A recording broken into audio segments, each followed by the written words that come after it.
రాష్ట్రంలో కాంగ్రెస్ను పటిష్టం చేయడంపై ఏపీసీసీ చీఫ్ షర్మిల దృష్టి పెట్టారు. జిల్లాల పర్యటనకు శ్రీకారం చుట్టారు.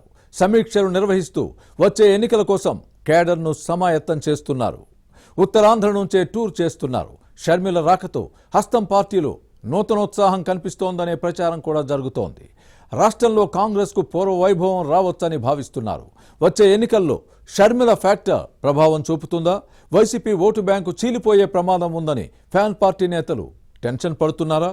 కాంగ్రెస్లో నయా జోష్ దేనికి సంకేతం? Was this interesting story?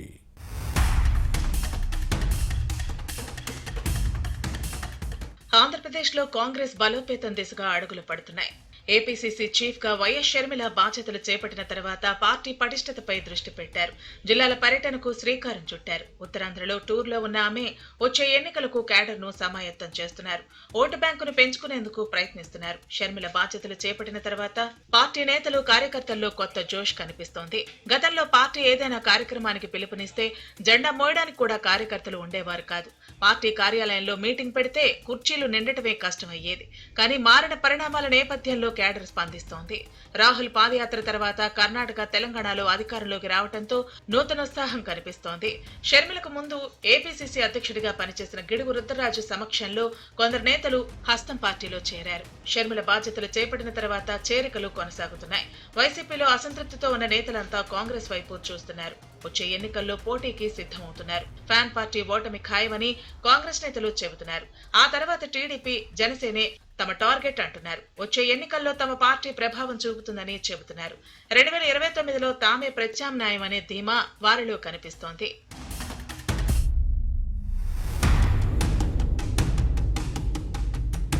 మరోవైపు షర్మిల పదవీ బాధ్యతలు చేపట్టి విశాఖ జీవీఎంసీ దగ్గర మౌన ప్రదర్శన నిర్వహించడంతో కాంగ్రెస్ లో కొత్త కళ కనిపిస్తోంది. శ్రీకాకుళం జిల్లా నుంచి ప్రారంభించి సమీక్షా సమావేశాలు ఈ నెలాఖరు వరకు కొనసాగనున్నాయి. ఇదే సమయంలో చేరికలు కూడా జరిగే అవకాశం ఉందని భావిస్తున్నారు. విశాఖలో కొందరు జీవీఎంసీ కార్పొరేటర్లతో పాటు కొందరు నేతలు హస్తం పార్టీ వైపు చూస్తున్నారని సమాచారం. షర్మిల స్వయంగా సంప్రదింపులు జరుపుతున్నట్టు ప్రచారం జరుగుతోంది. చేరికలతో కాంగ్రెస్ బలోపేతం అయ్యే అవకాశం ఉందని భావిస్తున్నారు. దీంతో ఉత్తరాంధ్రతో పాటు రాష్ట్రంలో కాంగ్రెస్ కు పూర్వ వైభవం వచ్చే అవకాశం ఉందని ఆశాభావం వ్యక్తమవుతోంది.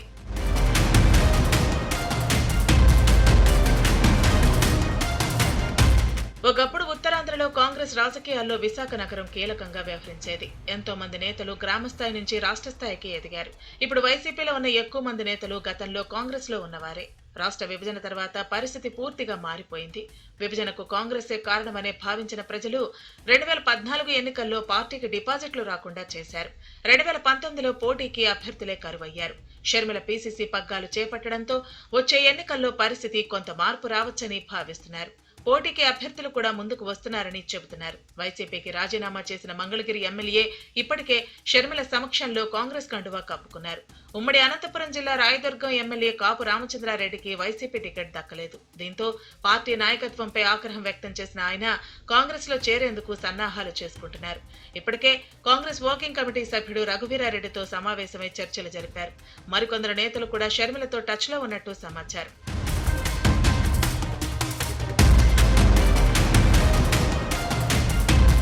ఉత్తరాంధ్ర కాంగ్రెస్ లో ఒకప్పుడు ఉద్దండులు ఉండేవారు. దివంగత నేతలు ద్రోణంరాజు సత్యనారాయణరాజు, గుడివాడ గురునాథరావు వంటి నేతలు పార్టీని ముందుండి నడిపారు.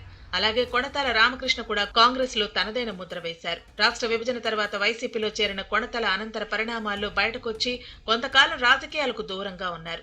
జనసేనలో చేయాలని ఇటీవల నిర్ణయించుకున్నారు. విశాఖ కాంగ్రెస్ ఎంపీగా పనిచేసిన పురంధేశ్వరి ప్రస్తుతం బీజేపీ రాష్ట్ర అధ్యక్షురాలిగా ఉన్నారు. ఉత్తరాంధ్రలో హస్తం పార్టీ బలోపేతానికి కృషి చేసిన ధర్మాన ప్రసాదరావు, బొత్స సత్యనారాయణ సీఎం జగన్ కేబినెట్ లో కొనసాగుతున్నారు. మాజీ మంత్రి బాలరాజు కూడా ఫ్యాన్ పార్టీలోనే చేరారు. ఇక సుబ్బరామిరెడ్డి కాంగ్రెస్ లోనే ఉన్నా పత్తా లేకుండా పోయారనే విమర్శలు ఉన్నాయి. ఈ పరిస్థితుల్లో ఏపీసీసీ చీఫ్ గా బాధ్యతలు చేపట్టిన షర్మిల హస్తం పార్టీని బలోపేతం చేసే బాధ్యతను తన భుజానికి ఎత్తుకున్నారు. మరోవైపు షర్మిల రాకతో వైసీపీ నేతల వెన్నులో వణుకు పుడుతోందనే ప్రచారం జరుగుతోంది. వచ్చే ఎన్నికల్లో పోటీ చేసే కాంగ్రెస్ అభ్యర్థులు ఫ్యాన్ పార్టీ ఓటు బ్యాంకుని చీల్చే అవకాశం ఉందని రాజకీయ విశ్లేషకులు చెబుతున్నారు. ఇదే జరిగితే పార్టీకి కష్టకాలం వచ్చినట్టేనని భావిస్తున్నారు. వైఎస్ షర్మిల ఏ మేరకు ప్రభావం చూపగలరో చూడాలి మరి.